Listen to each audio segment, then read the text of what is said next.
Ok, bueno, buenas noches a todos. En esta ocasión nos corresponde presentar el tema de psicopatía y delincuencia. Tenemos como parte de los integrantes a Carla Beatriz, Jessica Morena, Daniel Eliezer, Elena y mi persona, Andreina. Primero hemos de comenzar eh, con un autor que se llama Robert Hare. Y él caracteriza al psicópata de la siguiente manera. He descrito al psicópata como un depredador de su propia especie que emplea el encanto personal, la manipulación, la intimidación y la violencia para controlar a los demás y para satisfacer sus propias necesidades egoístas. Al faltarle la conciencia y los sentimientos que le relaciona con los demás, tiene la libertad de apropiarse de lo que sea y de hacer su voluntad sin reparar en los medios y sin sentir el menor atisbo de culpa o arrepentimiento. Los psicópatas son responsables de una cantidad desproporcionada de crímenes, actos violentos y conductas que causan ansiedad y un profundo malestar social. En este caso, pues ustedes van a ver más adelante en la diapositiva algunas fotos de algunos asesinos seriales que fueron mencionados en otras presentaciones que son conocidos como de los psicópatas más famosos y de los primeros en ser estudiados. Bueno, primero vamos a hablar del desarrollo histórico del diagnóstico de la psicopatía. Una primera definición que se tuvo del psicópata está escrita por el francés Philippe Pinel, quien menciona una característica diagnóstica importante, puesto que se creía que toda locura tenía que ser lo de la mente, es decir, de la facultad de razonar o el intelecto. De ahí que él fuera el primero en hablar de locura sin delirio, es decir, sin confusión de mente. Sobre esta primera definición se basa la construcción de una definición más moderna del alienista J.C. Pritchard, que se da en 1835, donde captura la esencia de lo que sería la personalidad psicopática. Además de esto, nos deja el concepto de locura moral. Es así como podemos decir que en Francia es donde se habla por primera vez de la personalidad anormal como sinónimo de la desadaptación social. Históricamente, podemos concluir que ha habido varias aproximaciones del trastorno psicopático que viene.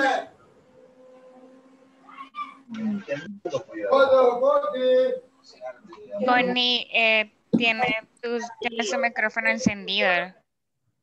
Gracias.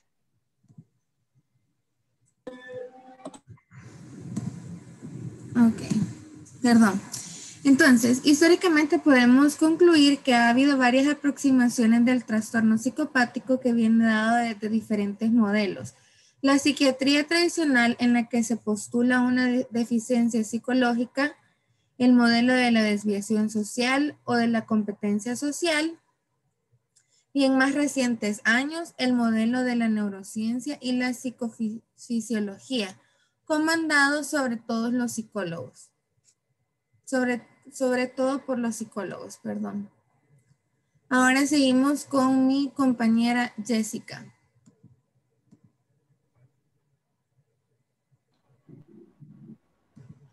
Hola, buenas noches.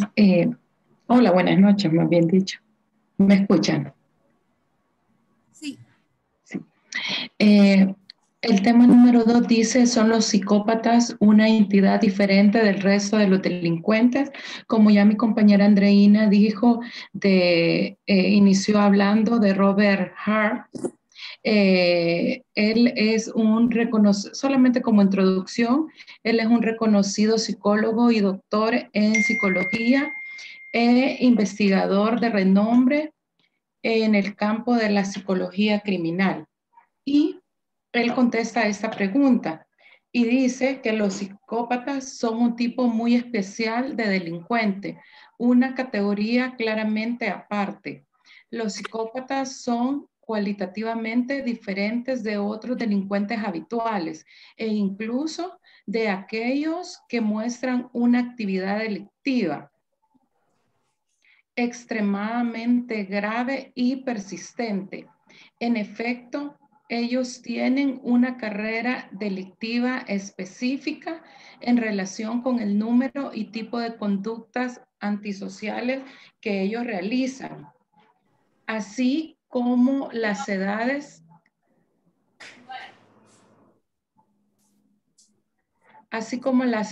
en que cometen esos hechos. Además, parece que sus motivos... Perdón, yo le Muteo. desactivé el audio por ver dónde estaba el otro micrófono activado. Perdón, Jessica, actívelo nuevamente. Te quedaste, Jessica, en... ¿Verdad que yo no me oí yo? Una actividad delictiva extremadamente grave y persistente. En efecto, ellos tienen una carrera delictiva específica en relación con el número y tipo de conductas antisociales que realizan, así como con las edades en que cometen esos hechos. Además, parece que sus motivaciones también difieren con el resultado de que la topografía conductual de sus crímenes, es decir, sus modus operandi también es diferente. Otros autores también hablan de un atributo esencial de los psicópatas, que es común, que es la disfunción afectiva en la esfera interpersonal relacionada con los rasgos de insensibilidad, falta de empatía y remordimientos. También el egocentrismo que tienen, la mentira patológica y grado de manipulación. La descripción clásica de McCord, retratando al psicópata como alguien sin amor y sin remordimientos, sigue siendo válida, afirma este autor, entre las características comportamentales. Lo fundamental descansa en las violaciones persistentes de las normas sociales y la explotación de los demás sin sentimientos de culpa. En el ámbito del sistema de justicia, la conducta delictiva persistente y la violencia son elementos frecuentes.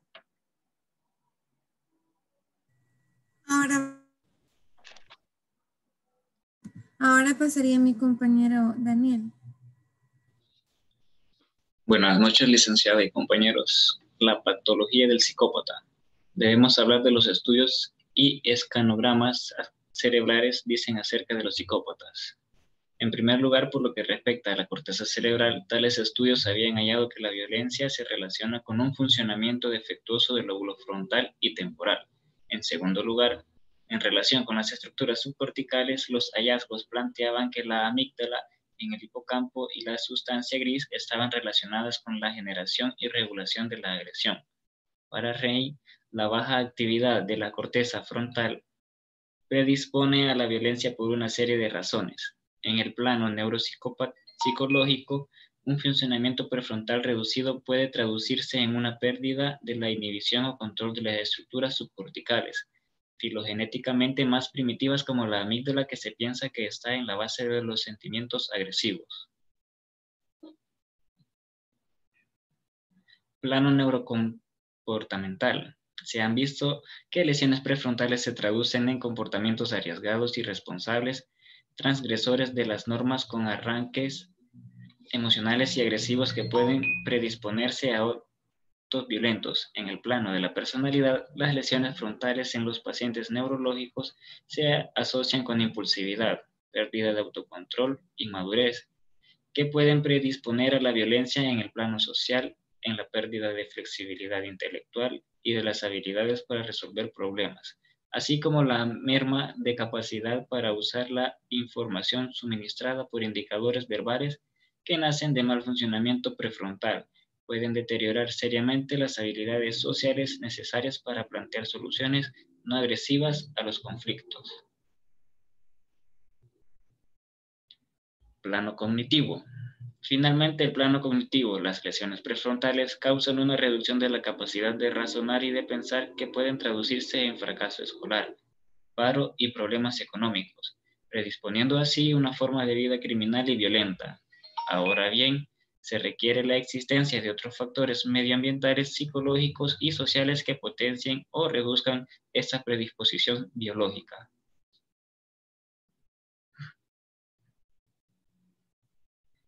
¿De dónde provienen estas anomalías en el cerebro?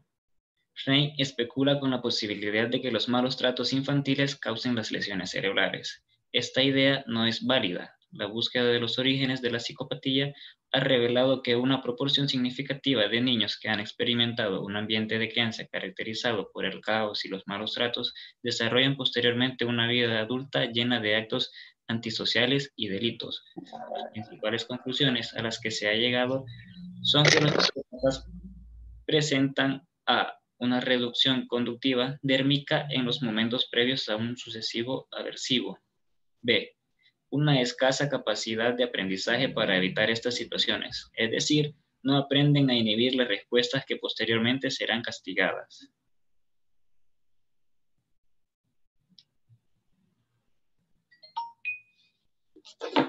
Cabe mencionar que los estudios también vemos cómo los sujetos altos en psicopatía no prestaron una potenciación de reflejo mientras veían imágenes desagradables, algo que se espera como consecuencia de un estímulo que debe producir sobresalto o miedo.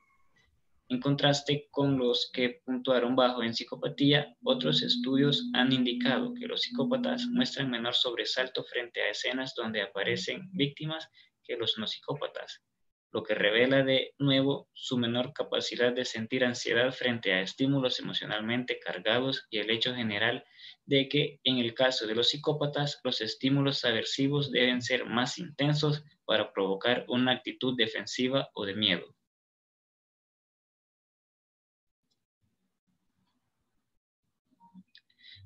El psicópata primario, el estudiado por Klein y medio en la básica del factor del 1 del PCLR o factor 1 y 2 de la nueva estructura jerárquica propuesto por Cook de 3 factores. No tendría miedo a diferencia del psicópata secundario o delincuente violento convencional, con alta puntuación en el factor 2 y baja en el 1 en el PCLR, quien mostraría una clara ansiedad e impulsividad como rasgos temperamentales asociados al estilo de vida antisocial. Los psicópatas comparten con el resto de los criminales la impulsividad, pero no la ansiedad. En estos delincuentes, su persistencia en conducta antisocial, a pesar de la ansiedad que sienten, podría estar facilitada por el abuso del alcohol, que interfieren en los procesos cognitivos y en la detección sutil de claves emocionales u otras disfunciones en la toma de decisiones, quizás por alteraciones en los lóbulos temporal y frontal.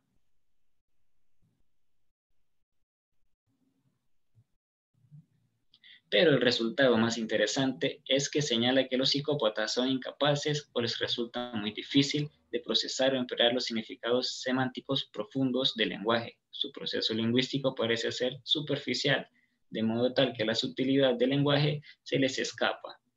Además, la investigación con imágenes cerebrales añade peso a la evidencia de que los psicópatas no aprecian el significado emocional de un evento o experiencia. En resumen, los psicópatas son superficiales en el plano semántico y emocional.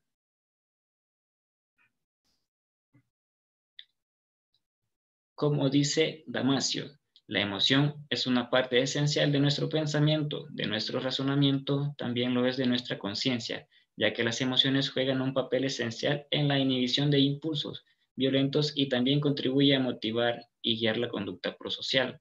De ahí que sea legítimo concluir que los psicópatas tienen una conciencia poco desarrollada, formada únicamente por conocimiento superficial de las reglas. Ahora pasa mi compañera Elena y después Carla.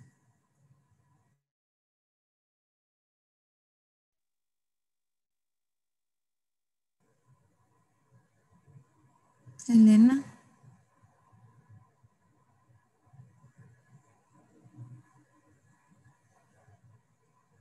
No se te escucha.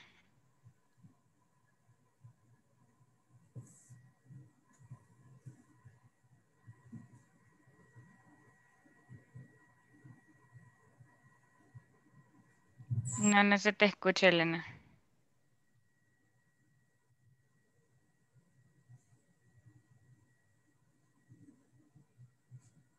Si quieres, Andy, podemos pasar con mi parte en lo que no sé si logra. Sí, dale, dale, para que así podamos.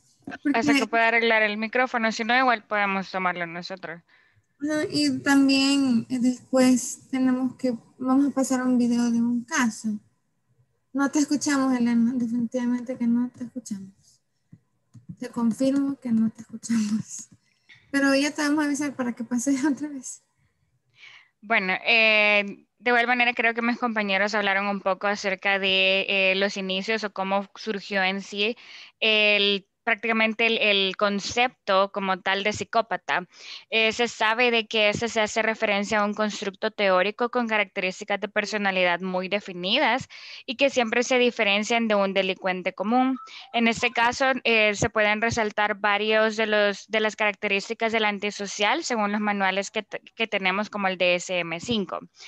Se logra observar en este tipo de personas características como la irresponsabilidad, deshonestidad, ellos no son empáticos, son personas crueles y sin remordimiento a las consecuencias de los actos que ellos realizan. El psicópata se adapta y se desarrolla con base en normas que ha creado, es decir, ellos crean su propio ambiente para poder mantener su juego activo y así poder acercarse a sus víctimas. Estas personas en realidad no es que establezcan una relación como tal, sino siempre que ellos tienen como cierta relación con alguien es porque ellos están beneficiándose de ello o están buscando exactamente hacerle daño a esa persona, es decir, no tienen amigos, no tienen personas que quieren, sino que más que todo tienen víctimas cercanas. Pasar la otra diapositiva. Dentro de la información nosotros podemos enlistar ciertas características que se pueden encontrar dentro de un psicópata, que son exactamente las que estamos viendo. Por el tiempo no me voy a detener a decirlas todas, pero podemos verificar que hay dentro de ellos egocentrismo, que definitivamente son personas que buscan la manipulación en los demás, que son unos mentirosos patológicos, que no son sensibles y que prácticamente ellos tienen una falta de autocontrol. Es por ello que esa razón los lleva a ellos a cometer los delitos como tal, ¿verdad? Luego más abajo, en la siguiente diapositiva, hablamos exactamente de uno de los asesinos o de los psicópatas más conocidos, como todos hemos escuchado alguna vez, de Charles Manson. De igual manera, él es uno de los ejemplos más específicos que tenemos con respecto a la manipulación, porque si todos hemos podido escuchar un poco de él, él en realidad nunca asesinó a nadie. Él nunca tocó o exactamente apuñaló a alguien, sino que creó o su fuerza de manipulación y su convencimiento fue tan grande la influencia con su secta o su grupo que hizo que ellos cometieran los delitos por él. Prácticamente de eso hablamos de toda la historia de él. Hasta el momento todavía se encuentra encarcelado, no se ha logrado hacer, bueno, en realidad estuvo para la pena de muerte, pero quitaron la pena de muerte en California, por lo tanto él no pudo ser asesinado en todo caso, ¿verdad? Ajá.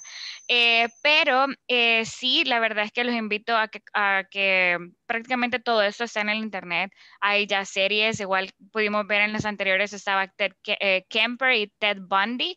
Ya hay series de ellos. Hay una serie muy buena de Ted Bundy que es acerca de todas las grabaciones de él. Entonces creo que esto nos puede ayudar mucho y a nosotros como grupo nos ayudó mucho el poder ver estos documentales para poder nosotros familiarizarnos un poco más con la conducta del psicópata. Luego más abajo, Andy. Voy, perdón. Perdí el cursor. No hay problema.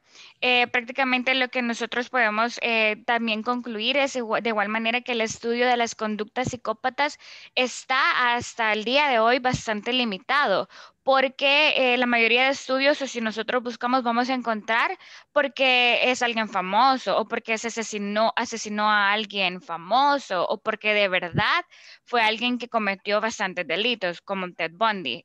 que llegó como a 23 asesinatos. Entonces, el problema es que tuvimos que llegar hasta esos límites para que pudieran comenzarse a hacer estudios. Hay gente que está encarcelada o hay gente que no está encarcelada, que sigue cometiendo esos delitos y no se ha logrado dar un diagnóstico.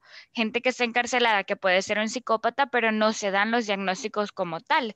¿Por qué? Porque no es algo que los estados o bueno, la sociedad como tal busque realzar. Entonces, eso nos pone como un poco de, se puede decir como un desafío dentro de la psicología criminológica, porque muchos casos están absueltos, muchas personas no están diagnosticadas y los asesinatos o los crímenes se siguen cometiendo. Andy. Bueno, tenemos las conclusiones aquí del equipo, pero queremos mostrarles un caso de un asesino psicópata serial. Sé que nos vamos a pasar un poquito y por eso nos van a bajar puntos, pero queremos enseñarles este caso porque siento que es más fácil comprender sobre todo como las características que mencionaba mi compañera Carla. Y Elena no pudo recuperar el sonido, así que voy a dejar de compartir pantalla solo un ratito para poder poner el video.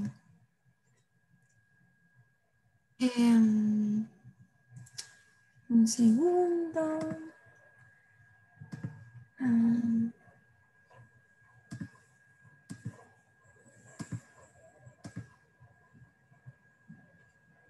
Sí, acuérdense. Ok.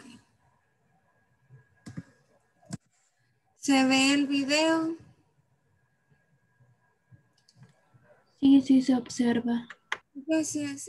Si en dado caso deja de correr el video, por favor, interrumpan en el micrófono para que pueda, porque a veces por cuestión de internet no sé por qué hace eso, Zoom, que yo lo voy a... Ajá.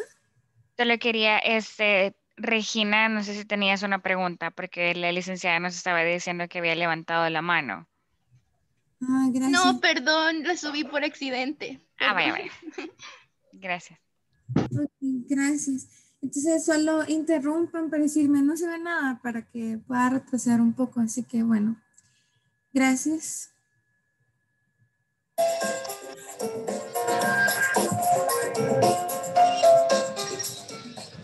Hola, ¿qué tal? Soy Pilar, vuestra profesora. Bienvenidos de nuevo a clase. Vamos a plantear un caso práctico relativo a la clase teórica que veíamos en el vídeo anterior y trataba sobre la psicopatía. Os voy a dejar con una dramatización a cargo de mis compañeros, extraída de fuentes oficiales. A ver qué tal se os da. Nació en Madrid el 24 de mayo de 1954 y vivió la infancia junto a su hermano mayor entre las chabolas de un barrio madrileño a 200 metros escasos del cementerio de la Almudena. Fue un niño raro, de carácter oscuro y taciturno. Tuvo una educación deficiente. Era un niño melancólico, enfermizo, solitario, al que le gustaba pasearse por las noches entre las tumbas del cementerio. Con frecuencia sufría impulsos suicidas y tuvo varios intentos fallidos tratando de echarse a la carretera cuando pasaba un coche. Este comportamiento irritaba a su padre, quien a menudo le correspondía con brutales palizas. A los 16 años pisó los primeros pabellones psiquiátricos. Para subsistir, se dedicaba a cometer pequeños robos y se divertía explorando casas abandonadas o espiando a mujeres y parejas por la ventana mientras se masturbaba. No era como los demás. Hacía cosas que no estaban bien. No me gustaba estar con la gente, prefería sitios solitarios. Alguna vez pensaba en matarme.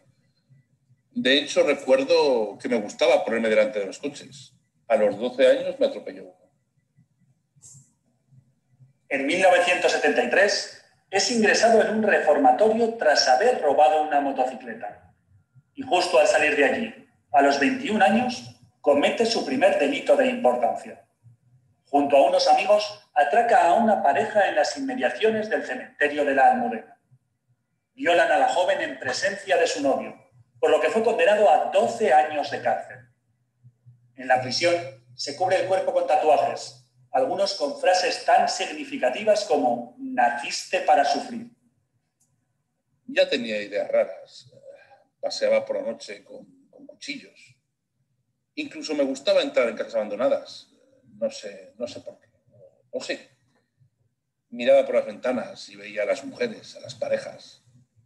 Incluso con vergüenza reconoceré que me masturbaba. Cogía a los pájaros y los animales muertos y me los llevaba a la celda. Me encontraba más a gusto que paseando por los pasillos con toda esa gente.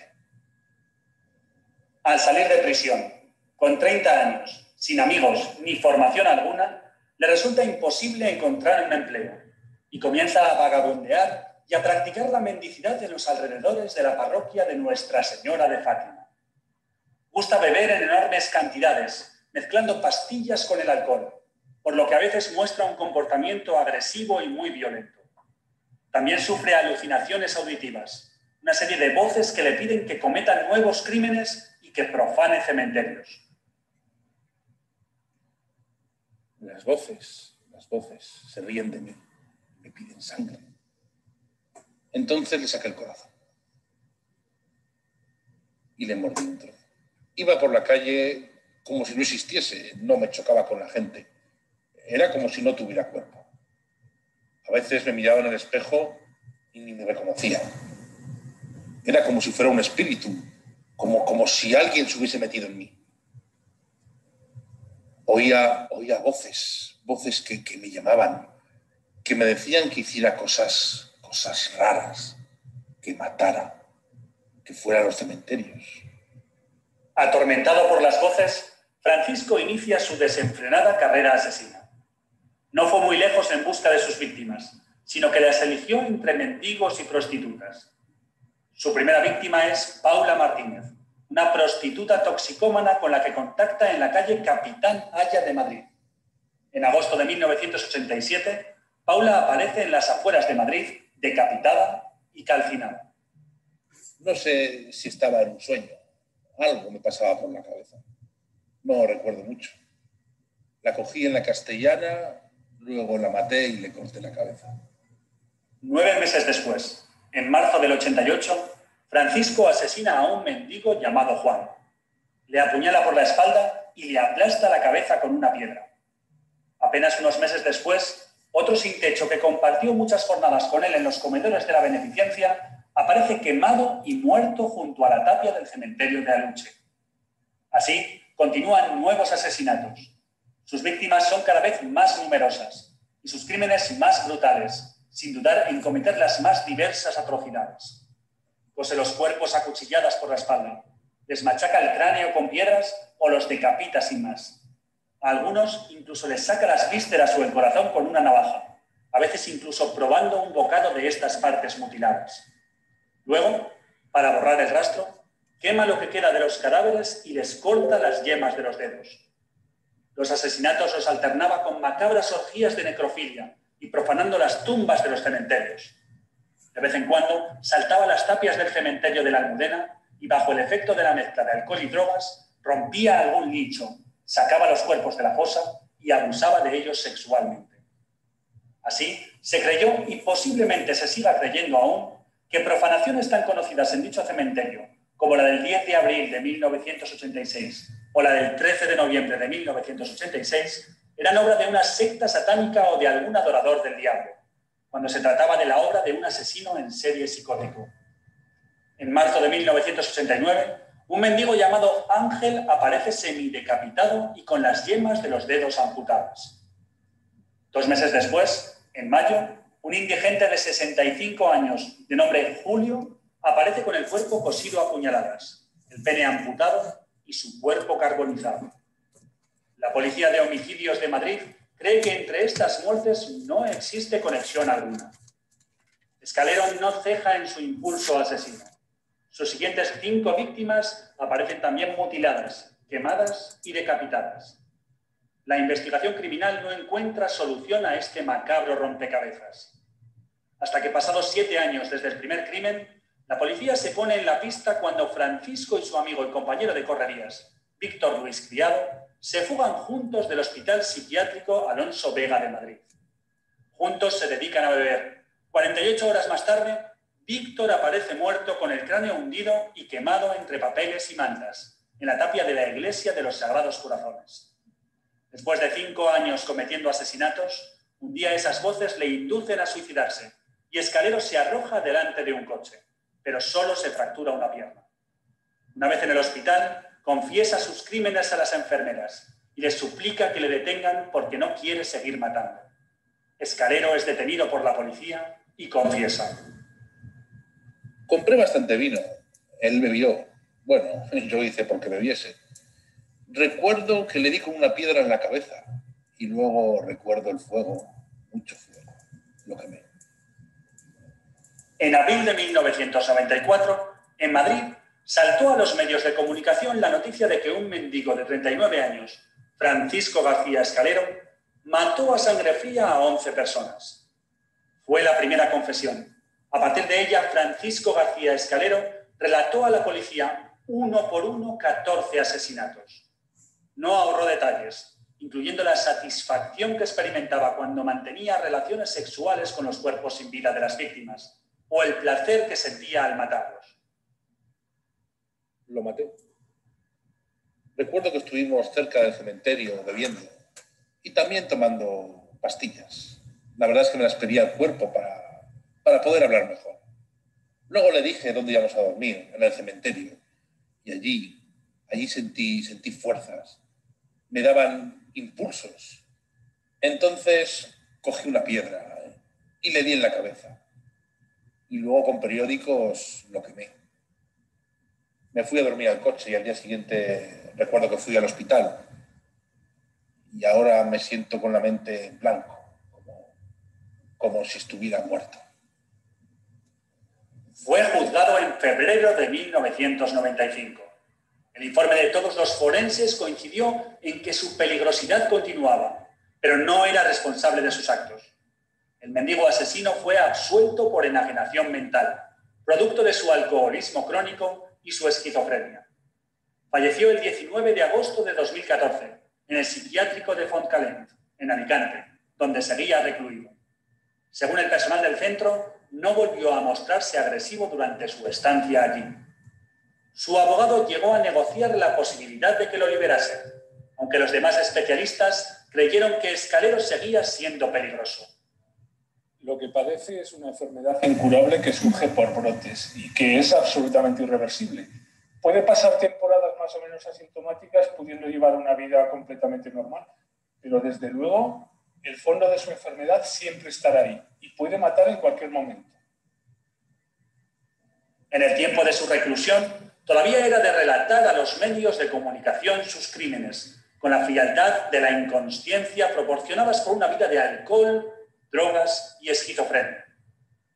Los mendigos madrileños, antiguos compañeros de Escalero, sentían miedo cuando oían pronunciar su nombre y pensaban que si era puesto en libertad, seguirían amenazados. Por eso, pidieron que no se le soltase nunca.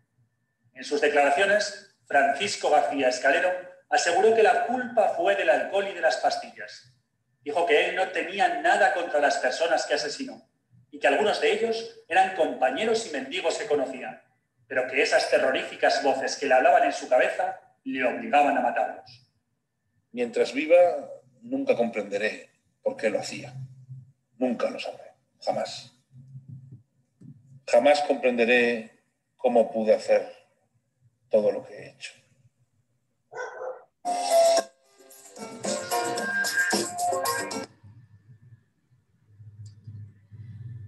Bueno, eso sería todo con nosotros. Con respecto a la psicopatía, sí. Ay, perdón, el tema siempre se me olvida, psicopatía y delincuencia. No sé si hay alguna pregunta o comentario.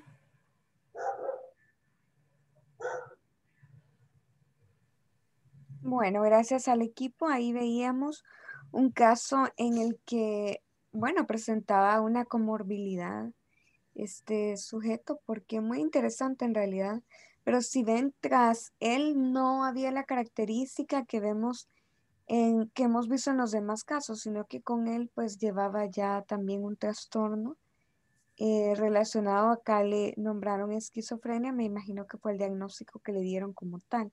Entonces, este cuadro clínico, recuerden que se caracteriza precisamente por eso, porque hay una alteración en cuanto a las funciones y el contacto con la realidad. La persona puede tener delirios, puede tener alucinaciones, y en el caso de él era alucinaciones lo que tenía. Ahora, ustedes como estudiantes ya avanzados en la carrera saben que no todas las personas que presentan un cuadro clínico como este puede estar relacionado también con características de psicopatía que les motive a realizar un acto delictivo o asesinatos como estos, ¿verdad? Este era un caso particular y también los hay porque se reúnen varios elementos. Imagínense, acá tenemos un trastorno por consumo de sustancias, tenemos esquizofrenia y aparte también tenemos la psicopatía. Entonces, por eso hablamos de una comorbilidad de los trastornos mentales. Muy bien, gracias al equipo. Vámonos entonces al equipo número 5. Voy a finalizar la reunión de Zoom. Muchas gracias.